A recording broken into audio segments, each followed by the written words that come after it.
Hola, nuevamente en Notas Verdaderas y esta semana en un momento político en el cual se empiezan a redefinir las candidaturas a nivel nacional, a nivel provincial, las bajas. Por un lado, ese tablero político indudable de la campaña electoral. Y por otro lado, lo que está sucediendo en la Corte Suprema de Justicia de la Nación con la situación del doctor Fait y la actitud del doctor Lorenzetti, presidente de la Corte Suprema de Justicia, reinstalando su reelección a partir del 2016. Para hablar de ambos temas, entre otras cosas, tenemos acá, en el piso de Notas Verdaderas, a un diputado nacional por la provincia de Buenos Aires que va por su tercer mandato y que es un protagonista, indudablemente, de estos dos temas. El diputado nacional, tercer mandato del Frente para la Victoria, Carlos Kunkel. Tercer mandato en este periodo del retorno democrático. No me remonto a la previa de la dictadura militar porque si no, vamos a hacer historia. Bueno, gracias Kunkel por venir primero. Muchas gracias por la invitación. Bueno, en este día jueves vienen reacomodándose los melones en el camión después del discurso de la presidenta de la semana pasada en Chaco, donde pidió un baño de humildad y que, una forma elegante de decir que eran muchos los precandidatos, tanto en la Nación como en la provincia de Buenos Aires. Hoy se sabe que se bajaron 2 precandidatos a presidente y 2 precandidatos a gobernador. Se bajó el Chivo Rossi y Jorge Tayana a nivel nacional y en la provincia de Buenos Aires, Musi y el Chino Navarro. Es decir, que se van quedando poquitos. ¿Cómo ve este reacomodamiento? A nivel nacional quedan 2 ahora.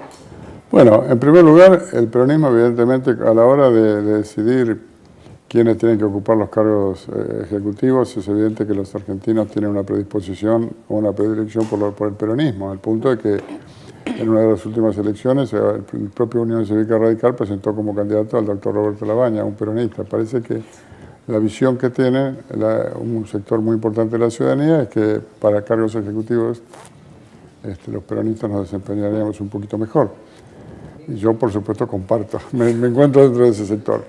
Pero lo importante es que se desplegaban distintas propuestas de candidatos, pero todas dentro del mismo marco político, ideológico, doctrinario, del mismo proyecto, del mismo rumbo de gobierno y de reafirmación de lo que venimos haciendo en estos últimos 12 años. Era natural que de la interrelación no es solamente el problema de las encuestas, porque las encuestas representan una parte de la cuestión. Lo más importante es poder generar una red y un entramado de dirigentes intermedios a lo largo y ancho de la provincia, en el caso de la provincia de Buenos Aires, del país, para un proyecto nacional que garantice la gobernabilidad en caso de que finalmente la ciudadanía designe a alguien para ocupar una función. Porque si no, nos puede suceder lo que le sucedió al radicalismo con el doctor Raúl Alfonsín, que evidentemente tenía un programa de gobierno que uno lo ve hoy día y era realmente admirable y acompañable, y que tuvo sus discursos y una actitud de enfrentamiento a los poderes corporativos y a los poderes mediáticos muy notorio. Por algo fue silbado en la sociedad rural argentina, por algo denunció los manejos extorsivos del diario Clarín, con el diario en la mano, mostrándolo en uno de sus discursos, pero lo que no tenía era una fuerza política y social que lo acompañara. Cuando él planteaba cuestiones que eran importantes para transformar y mejorar la institucionalidad en la Argentina, pero su propia fuerza política, bueno, si hoy día su propia fuerza política considera que el continuador de aquellas banderas de Alem, de Irigoyen, de Balbín y de Alfonsín es Mauricio Macri, es que un poquito desdibujada está esa base social y política. Ahora, yendo al Frente para la Victoria, Kunkel, ¿usted cree que las precandidaturas de Scioli y de Randazzo sintetizan lo que es el Frente para la Victoria? Yo creo que son una buena expresión del peronismo y hay que ver cómo se completa con la fórmula, pero además después están los gobernadores, los intendentes. Es una playa de dirigentes muy importante, y los legisladores nacionales, los provinciales.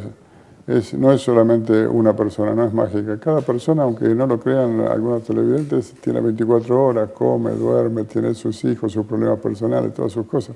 Lo que tienen esas funciones, lo que hacen son dirigir, conducir o ser los emergentes de equipos de trabajo que tienen que ser importantes. Si no se constituye un buen equipo de trabajo y no hay una corriente política e ideológica que acompañe, es muy difícil, como decía antes, de hacerlo. Así que en ese caso, bueno, En el caso de Daniel Scioli, si fue nuestro vicepresidente 4 años y medio y 8 años va a ser nuestro gobernador, evidentemente tiene una identidad bastante importante con todo el proyecto y con todo lo que está haciendo el peronismo en este periodo de la historia. Y en cuanto a Florencio, también ha trabajado mucho tiempo, y ha militado, yo lo conocí muy joven, él era secretario de alguien que militaba conmigo en la Facultad de Derecho y que nos recibimos con pocos días de anticipación, de diferencia, así que a partir de ahí lo conocí a él muy joven. ¿Con quién? ¿De quién con, es? El Pato de Lepiane, con Carlos de Lepiane, de Chivilcoy, que fue intendente de Chivilcoy, después fue ministro, fue diputado, ahora creo que está apartado un poco de la vida política. Pero ha tenido una práctica importante política siempre, así que tiene experiencia probada y capacidad de administración. No tiene tantos pasos por la función, por los cargos selectivos, creo que una sola vez fue electo. Ahora, usted de Scioli fue muy crítico, no hace tanto, digamos, cuando Scioli fue a esos eventos organizados por Clarín, fue también muy crítico de la actitud del gobernador. Yo no soy, trato de no ser crítico de las personas, sino de determinados hechos puntuales. Yo no...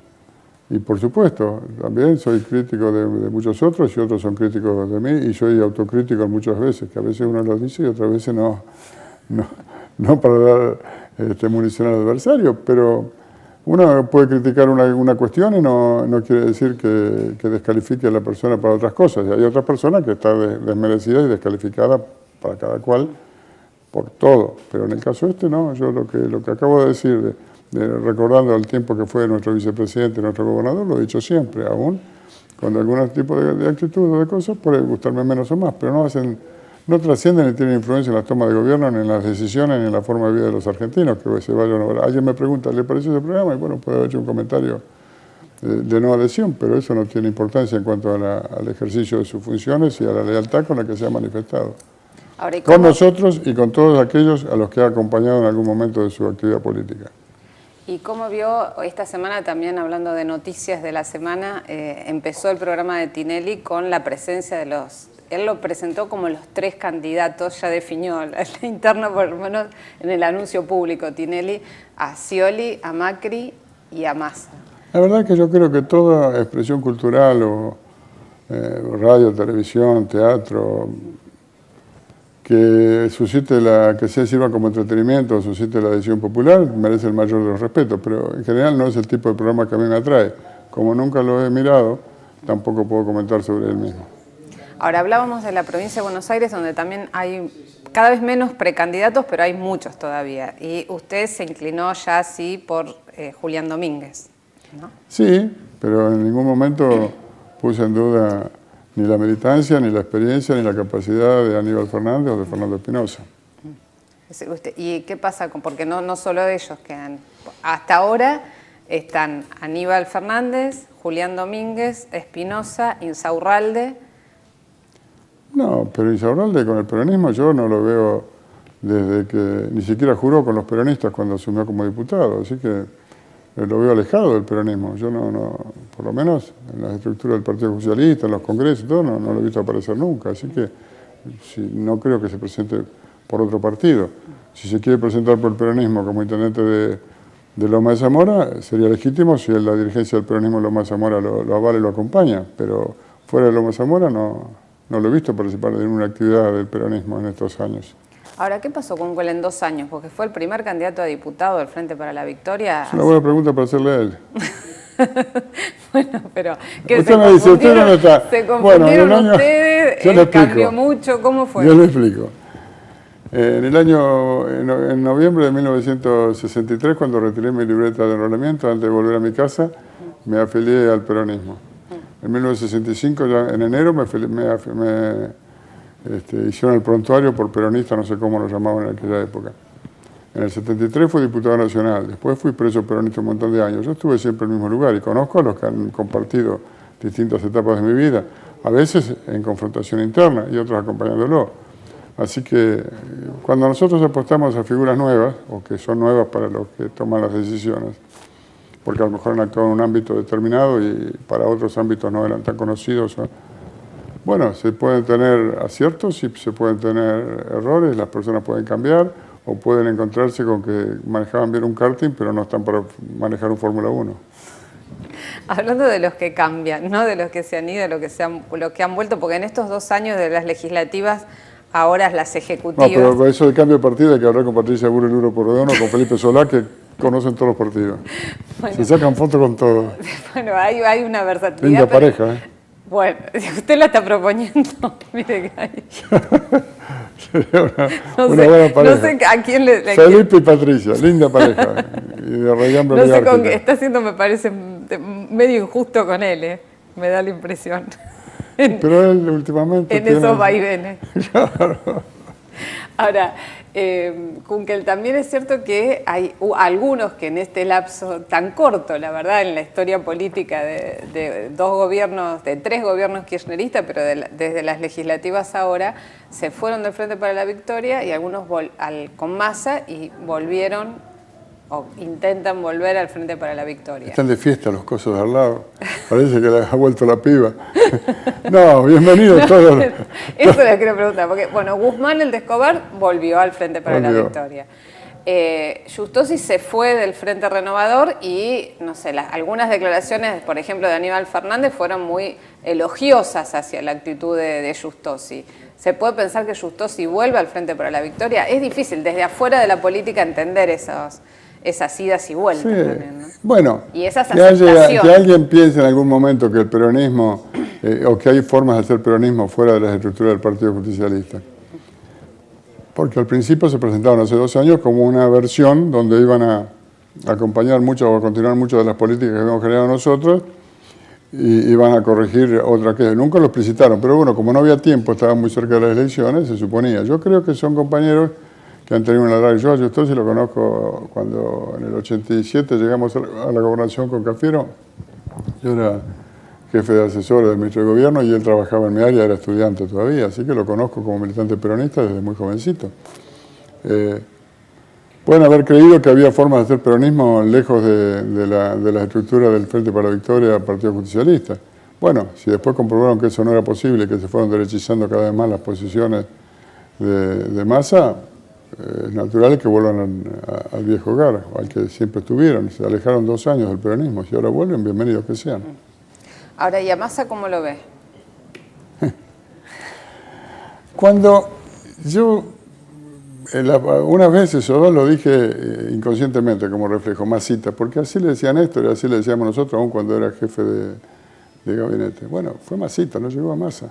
Tuvo un golpe de efecto muy especial, un apoyo mediático muy grande y unas cuantas frases exitosas en un momento que puede haber habido algún tipo de confusión con respecto a la continuidad de nuestras políticas en parte del electorado, y tuvo un resultado espectacular. Ahora, ¿lo supo administrar? Parecía que no, porque ahora dicen los que se fueron, pero el primero que se fue Macri. El macrismo tiene 2 o 3 diputados nacionales que entraron por su lista, quiere decir que era un aporte importante. Con eso se peleó antes de que asumiera el 10 de diciembre del 2013. No formaron bancada común. No llegaron a hacer ni luna de miel siquiera. Se fue Sandro Guzmán, ahora se va Cariglino, que se va seguramente con... Al PRO. Al PRO, es natural. Hay otros que están por... diputados se han vuelto unos cuantos, senadores también, que han vuelto al seno del peronismo. Darío, yo supongo y espero que se reintegre a las filas del peronismo, o por lo menos no va a ir a unas posiciones de la derecha macrista, eso me asombra. ¿No cree que puede terminar? Porque algunos evaluaban que podía llegar a terminar con el PRO. Yo no lo creo, no creo para nada que vaya a ir con la derecha macrista, pero bueno, sorpresa nos da la vida a veces. No va a ser. Y hay otro par de intendentes más importantes del conurbano que están viendo en qué momento lo anuncian. ¿Anuncian? Su reintegro a la fila del peronismo. ¿Y nos puede decir cuál es? No, lo tienen que decir ellos. ¿No nos puede anticipar? No. Ahora, Hay algunos que se van porque los echa Malena y otros porque se cansan de que los maltrate Malena. Ah, bueno. Es decir que es la mano dura del masismo, es Malena Galmarini. Y bueno, también es la que tiene un poco más de criterio político, ¿no? Bueno, pero es difícil de comprender también un punto, porque usted dice, siempre fue Massita, Néstor le decía Massita, pero lo nombraron jefe de gabinete, y fue casi durante 1 año jefe de gabinete. Y bueno, siempre que hay oportunidad, cuando a mí me pusieron de diputado en el 73, también era joven y tenía menos experiencia que ahora. Nosotros siempre abrimos la oportunidad y la posibilidad de que crezcan, eso es propio del peronismo. toda la vida. Eva Perón el 17 de octubre tenía 26 años y cuando murió tenía 33. Y en los grandes movimientos sociales y transformadores de la historia de la humanidad, siempre los jóvenes han tenido un protagonismo muy grande. Así que el hecho que él tuviera la posibilidad de, bueno, lo decíamos, al principio se lo decíamos con cariño, después nos dimos cuenta que era lo que más se adecuaba a su volumen.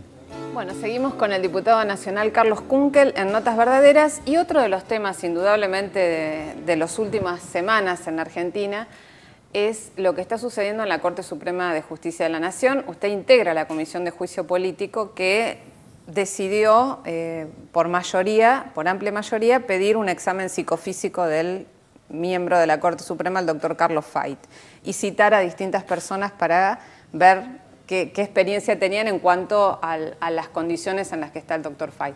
Ahora, esto fue previo a que apareciera públicamente Fait y fuera a la Corte Suprema. Algunos dicen también que la comisión se ha excedido en las atribuciones que tiene para pedir un examen psicofísico de un miembro de la Corte, porque en realidad para poder hacer esto tendría que haber iniciado el proceso de juicio político contra Fait. Nosotros consideramos que es una cuestión previa, porque es muy difícil a un miembro de un cuerpo colegiado determinar si ha cometido, porque no son sentencias individuales o hechos individuales, no es protagonista de hechos individuales que puedan ser evaluados, sino que es su funcionamiento. La idoneidad es una cuestión que está en manos del Congreso evaluar de cualquier funcionario público. Y además hay que tener en cuenta que la Constitución Nacional, según su reforma de 1994, establece que a los 75 años los jueces tienen que jubilarse o someterse a un nuevo acuerdo del Senado. La Corte determinó que para ellos que ellos están por encima de la Constitución, y es cierto, porque una Constitución republicana y en la Corte hay una concepción monárquica de la perpetuidad en las funciones y no rendir cuentas a nadie de sus hechos. Porque la situación es muy anómala. Que haya presentado, que el doctor Fait se haya hecho elegir y haya firmado en el acta, que el doctor Lorenzetti se haya hecho elegir y haya hecho firmar en el acta que lo había propuesto el doctor Fait, y que luego le han llevado el acta a firmar en otro lugar, tiene una gravedad institucional muy grande, porque los cuerpos colegiados no funcionan así Imagínense que en la Cámara de Diputados diríamos lo mismo, que para votar las leyes cada uno estuviera en su pueblo y nos trajeran un librito, votar la ley que trató, los otros la votaron la semana pasada. Los cuerpos colegiados tienen que funcionar de acuerdo a lo que reflejan las actas, en una forma conjunta y en un lugar determinado. El Congreso de la Nación no puede venir un día y sesionar en la cancha de estudiantes o de gimnasia. Tiene que funcionar el Parlamento y siguiendo determinados protocolos, determinadas reglas básicas. Si un diputado está parado en el recinto, pero no se sienta en su banca, no contribuye a formar el quórum. Y la forma no es un formalismo abstracto, es para que haya una expresa y clara manifestación de voluntad de participar y de tomar las decisiones en el sentido que se manifiesta. Cosa que evidentemente la propia Corte ha reconocido, porque si era válida el acta de la sesión en la que de la reunión del plenario de acuerdos en la que no estuvo Fait, no había por qué hacer un nuevo acta ayer. Es manifiesto que las irregularidades se sucedan. Como también es una cuestión llamativa que el doctor Lorenzetti larga un largo discurso político el día 3 o 4 de marzo todos los años, después del discurso de apertura de sesiones parlamentarias por parte de la Presidenta de la Nación, cuando que yo sepa, según el calendario gregoriano, el año empieza el 1 de enero, y si es el calendario judicial, el 1 de febrero. Ahora, para Lorenzetti empieza, parece que hasta el 4 o 5 de marzo no trabajan, porque no hay, y lo hace contestando con declaraciones políticas. Que además haya pasado un video donde la imagen central y culminante era lamentablemente fallecido doctor Nisman, es realmente de una descabellada imprudencia, porque según parece que han determinado los peritos y según parece que se está determinado hasta ahora el Poder Judicial, ha sido un suicidio. Entonces, ¿qué es lo que hacen? ¿Exaltar el suicidio? No puede actuarse con tanta liviandad. Como dijo también en el mismo discurso político, que se había cerrado, había cosas jugadas en la embajada, con la valadura de la embajada desde 1999, cuando él en el 2006 ratificó la vigencia de la investigación y ordenó que continuara, y no informa a la ciudadanía. Estaban asustados porque no se había esclarecido el hecho de Nisman, cuando toda la obstrucción del funcionamiento era por la amiga de Estiuso, Arroyo Salgado. Según la Nata, lo dijo cuando fue elegida, había sido puesta por propuesta a instancia de Estiuso, la jueza federal de Arroyo Salgado, obstruyó todo lo que pudo el esclarecimiento. Cuando la mamá de el fallecido fiscal Nisman, vació las cajas de seguridad de todos los bancos. Después no tenía tiempo porque estaba muy impactada por la muerte de su hijo y no tenía tiempo de ir a declarar en la fiscalía. Tardó como 40 días o 45 días en ir a declarar, pero en el primer día de la muerte recorrió todos los bancos y sacó todos los bienes o lo que había en las cajas de seguridad, si es que había algo. Bueno, son situaciones muy anómalas, pero todas estas con la cobertura que representa un juez de la Corte que además se hace elegir a partir del 1 de enero, cuando estamos a 8 o 9 meses de esa fecha. ¿Cómo sabe él cuál va a ser la composición de la Cámara en enero del año que viene o en diciembre, que es cuando se tendría que haber elegido? Es realmente una situación de una anomalía tras otra, pero más que anomalía yo digo de una torpeza tras otra que está cometiendo. Y me preocupa sinceramente porque yo he tenido en otros tiempos un trato bastante frecuente con el doctor Lorenzetti. Evidentemente fue un aporte y una superación de lo que había sido la Corte anterior. Y él contribuyó mucho a la mejoría del funcionamiento de la Corte y del Poder Judicial, hasta un determinado momento en que parece que algo pasó. Eso es porque digamos, si hay algo que el kirchnerismo se le ha reconocido a los diversos periodos al kirchnerismo como un logro, ha sido la renovación de la Corte Suprema, ¿no? En el camino, bueno, murieron 2 ministros de la Corte y Zaffaroni renunció al cumplir los 75 años. Ahora, ¿qué pasó para que llegamos a esta Corte? Porque Lorenzetti es presidente de la Corte ya por segundo periodo que está haciendo, o tercero. El tercero. Y se eligió por un cuarto, aunque él está en contra de las reelecciones, se eligió por un cuarto con 9 meses de anticipación. Claro. Bueno, pero ¿qué pasó para que se llegue a este nivel de, evidentemente, desajuste en lo que es, por un lado, el funcionamiento de la Corte y, por otro lado, la relación con el Poder Ejecutivo? Bueno, nosotros no hemos cambiado la actitud, de hecho lo hemos propuesto a él, así como se están proponiendo otros jueces, hemos achicado el número de miembros de la Corte, cuando podríamos haberla mantenido numerosa y haber seguido designando jueces, no lo hicimos. Y se han establecido mecanismos de consulta para la designación de los jueces y todo, que garantizan la transparencia y la opinión pública conozca perfectamente cuáles son las características de cada uno de los que se postulen para eso. Y una cuestión es que, como consecuencia de decisiones que toma eso que el ingeniero Mauricio Macri llama el Círculo Rojo, ¿no? Que yo supongo que está presidido por el ingeniero italiano que vive en Milán y tiene su empresa en la Argentina, pero tributa sus impuestos en Luxemburgo, Pablo Roca, y algunos otros miembros destacados de ese mismo círculo. Habría que preguntar al ingeniero Mauricio Macri, que fue el que habló de eso. Yo no conozco ese ambiente, no lo manejo. Bueno, le mandan a hacer cosas que realmente muchas veces uno no sabe cuál es el destino que tiene, y los políticos opositores que responden a esas inquietudes quedan en una situación muy deslucida, porque dicen que no van a aceptar que se integre la Corte, pase lo que pase, aunque quede con un miembro. Sí, no van a aceptar hasta el 10 de ninguna diciembre. ¿Y cómo van a hacer el 11 de diciembre? Porque el peronismo, cualquiera sea el resultado electoral, el peronismo tiene la seguridad que va a seguir teniendo mayoría en el Senado de la Nación. ¿Cómo van a hacer si no se conversa, no se dialoga? Nosotros lo que decimos es que sea ahora cuando sea cuando fuera, pero hay que respetar la Constitución, porque si el Senado no permite que se elija un nuevo miembro de la Corte Suprema, no, el Senado no es que no permita, la minoría del Senado es la que está obstruyendo el funcionamiento institucional de la Argentina. Ahora, ¿se abrió algún canal? Porque ayer Rodríguez Sá dio a entender como que él estaría dispuesto, desde el bloque del peronismo federal en el Senado, a rever o a que se dialogue sobre una modificación de ese acuerdo de toda la oposición para impedir el tratamiento de un nuevo miembro. ¿Se está en conversaciones? Porque si no es una encerrona política. Yo creo que está siempre abierta la posibilidad, el peronismo siempre tiene la puerta abierta para el diálogo. Lo que pasa es que los que firmamos un acuerdo que aunque le ofrezcamos a uno de ellos no van a aceptar, eso no es que cuestionen a tal o cual persona. Cuando firman un acuerdo que no van a aceptar el ejercicio de las facultades que tiene la presidenta de proponer un miembro de la Corte, están obstruyendo el funcionamiento institucional manifiestamente.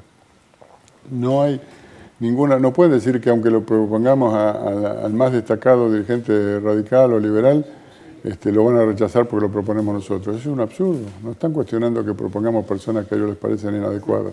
Están diciendo que no van a aceptar que Cristina Fernández de Kirchner ejerce sus funciones hasta el 10 de diciembre de este año, como de acuerdo a la Constitución y a la voluntad popular tiene que hacerlo, ¿no? Ahora, volviendo un poco al principio con respecto a la situación del doctor Fay, ¿qué pasa si Fay no se somete a este examen psicofísico o los que fueron citados como testigos no van a la comisión de juicio político? iremos analizando cuáles son los pasos jurídicos a dar. Nosotros no queremos hostigarlo al doctor Fay de ninguna manera. No estamos cuestionando su trayectoria, sus cuestiones anteriores y todo. Simplemente estamos preguntándonos si es posible que ahora ejerza las funciones con la dinámica que tiene. Porque lo que nosotros vemos es que la Corte Suprema de Justicia tiene 14.000 casos acumulados. Entonces, realmente, la imagen que vimos ayer por televisión, yo creo que lo sometieron a un escarnio y yo sentía vergüenza ajena cuando Lorenzetti hizo mostrarlo en las condiciones realmente que está el doctor Fay, que ojalá viva hasta los 150 años, pero que obviamente no está en condiciones ni de desplazarse ni de expresarse con claridad. Entonces no me imagino cómo puede ser para leer y analizar un expediente que por ahí tiene 50 centímetros de alto, un expediente de los trascendentes que llegan a la Corte. Evidentemente no está en condiciones de hacerlo. Eso es manifiesto. Ahora, y estas irregularidades, digamos, fundadas en esta acordada de la Corte que permitió que Fay continuara en funciones cuando ya tenía 82 años, ¿no?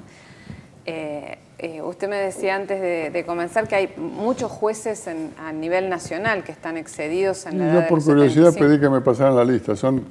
Hay 32 jueces que están excedidos, que están incumpliendo la Constitución y no se han jubilado a los 75 años. Los convalida el doctor Lorenzetti, sí. Son 32 jueces, con Fay 33, y hay un camarista que tiene 94 años. ¿Alguien puede creer realmente que a los 94 años se puede ejercer plenamente las funciones de presidente de una Cámara? Yo creo que no. Pero además, si un colectivero, un camionero o un marinero y algunas otras profesiones también, creo que los IPF tienen que jubilar a los 55, aunque digan que no, porque la ley lo determina. Así como otras personas tienen que jubilar hasta los 60 y otros a los 65. ¿Cómo puede ser que los miembros de la Corte digan que para ellos no se aplica la Constitución, no una ley? La ley de orden público determina que determinadas profesiones, determinadas actividades a los 55 o a los 60 o a los 65 tienen que jubilarse. Y lo acatan, porque estamos bajo la ley. Ahora ellos dicen, no, nosotros estamos por encima de la ley, nosotros estamos para poner freno al accionar del Poder Legislativo y del Poder Judicial. ¿Por qué? Porque emanan de la voluntad popular, del voto de la ciudadanía. Me parece que eso es una cuestión institucional que habrá que revisar en el próximo gobierno. En el próximo gobierno. Ahora, ¿qué pasa digamos, con esta situación de la Corte Suprema hoy en la Argentina, en la cual hay 4 miembros, 3 activos y uno que está ahí en el medio, digamos, y ¿qué salida le ve? Porque esto cuánto puede ser. ¿Qué pasa si...? Mi duda, que no le encuentro una respuesta, es qué pasa si... Bueno, Fay hoy acaba de sacar un comunicado diciendo que él va a seguir en su cargo. ¿Lo escribió él el comunicado? ¿Lo leyó él? No, lo leyó el doctor Moner Sanz. ¿No puede ni leerlo? No, me excede la capacidad de darle una respuesta categórica a si eso. No puede ni leer lo que tiene que decir o lo que le hacen decir, es realmente una situación muy triste, es una muy penosa. encerrona muy difícil de entender institucionalmente, ¿no? La verdad. Muy penosa. Ahora, ¿usted cree, y qué pasa también con el cuestionamiento? Vuelvo a la pregunta inicial, a la Comisión de Juicio Político sobre las atribuciones para pedir este examen psicofísico. Hoy hay un editorial de Carlos Pagni en La Nación donde más o menos acusa del inicio de una persecución macartista de parte del oficialismo porque macartista, bueno, porque resulta que el doctor Fay es marxista-leninista. No, macartista en el sentido de pedir, porque saca la condición de juez de Fay y dice que es un ciudadano, y un ciudadano que no ha hecho nada incorrectamente, porque una comisión del Parlamento puede pedir un examen psicofísico. Porque la Constitución de la Nación Argentina, yo le puedo dar una respuesta, es anómala la situación, porque nadie que tenga más de 75 años y respetara la Constitución sancionada hace 21 años tendría que pasar por esta situación porque tendría que estar jubilado. O tendría, para continuar su trabajo, tiene que ir el acuerdo nuevamente al Senado de la Nación. Pero además, la idoneidad de las condiciones y la aptitud para ejercer las funciones por las cuales la ciudadanía nos paga, creo que nadie puede decir que elude a esa responsabilidad. Ahora, el otro tema fundamental, yo creo que lo más grave de todo no es este problema, lo más grave de todo es que se falsea un instrumento público como un acta de una acordada de la Corte Suprema de Justicia, porque si un escribano falsea en un acto que protocoliza un dato, puede llegar a costar el registro, a no poder ejercer más la escribanía. Ahora, para Lorenzetti ellos pueden hacer lo que sea en cualquier momento y en cualquier circunstancia. Ahora, ¿y existe alguna denuncia por la falsificación de esa acordada? Yo no tengo conocimiento, no sé. Porque eso también es como extraño. La verdad que la acordada de Bueno, ayer... pero va a llegar igual a la corte y van a decir que ellos son, Claro. no pagan impuestos porque son ellos y no cumplen la Constitución porque son ellos. Y si les decimos que cometen, van a decir que ellos pueden funcionar los cuerpos colegiados dispersos por el mundo y que igual es válido. Ahora, yo me imagino, usted imagínese, un día una sesión de diputados que digamos, no muchachos, ¿para qué nos vamos a juntar todos? Sí, no, la resuelven Va por el internet. papelito y va, uno está en Tierra del Fuego, pero va en un avión, va llevando para que cada diputado adhiera a la distancia. Es un disparate, es una cosa... Bueno, más en algún momento de una explicación semejante sobre su ausentismo a la Cámara, Eso diciendo porque que él la la ve seguía por internet. desde un hotel. Sí. Después tuvo algún problema con Malena por ese seguimiento desde el hotel.